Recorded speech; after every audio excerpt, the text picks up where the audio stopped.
লা লিগায় কিলিয়ান এমবাপ্পের hat trick, Real মাদ্রিদের জয় আর শিরোপার স্বপ্ন আরও শক্তিশালী।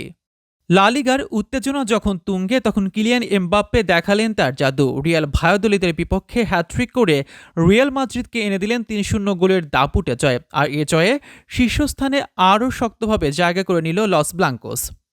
ভিনিসিয়াস জুনিয়র নিষিদ্ধ থাকলেও রিয়াল মাদ্রিদ এই ম্যাচে বেশ আত্মবিশ্বাসী ছিল। প্রথমার্ধে ভায়োদলিদের রক্ষণ কিছুটা চাপে রাখে, কিন্তু কিলিয়ান এমবাপ্পে দেখালেন তার ক্লাস। জুড বেলিংহামের নিখুঁত পাস থেকে প্রথমার্ধেই স্কোর করেন এই ফরাসি তারকা। বিরতির পর এমবাপ্পে যেন আরও আগ্রাসী হয়ে উঠলেন।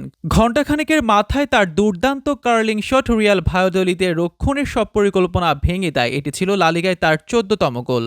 তবে রাতের সেরা মুহূর্ত ছিল শেষ দিকে পেনাল্টি থেকে এমবাপ্পের তৃতীয় গোল। এই গোলটি শুধু রিয়ালের জয় নিশ্চিত করেনি, বরং স্প্যানিশ ফুটবলে তার প্রথম হ্যাটট্রিকের মাইলফলকও তৈরি করেছে। ম্যাচের শেষে রিয়াল কোচ কার্লো আনচেলত্তি বলেন, এমবাপ্পের এই ফর্ম আমাদের আত্মবিশ্বাস বাড়াচ্ছে, তবে এখন আমাদের মনোযোগ চ্যাম্পিয়ন্স লিগে। আসন্ন ম্যাচে স্টাড ব্রেস্টের বিপক্ষে রিয়ালকে জয় পেতেই হবে। তবে চ্যাম্পিয়ন্স লিগে রিয়ালের অবস্থা বেশ জটিল। ৭ ম্যাচে মাত্র ১২ পয়েন্ট নিয়ে তাদের সরাসরি শেষ ১৬তে যাওয়ার সম্ভাবনা মাত্র ২%। তাই এখন থেকে প্লে অফের প্রস্তুতি নেওয়া দরকার।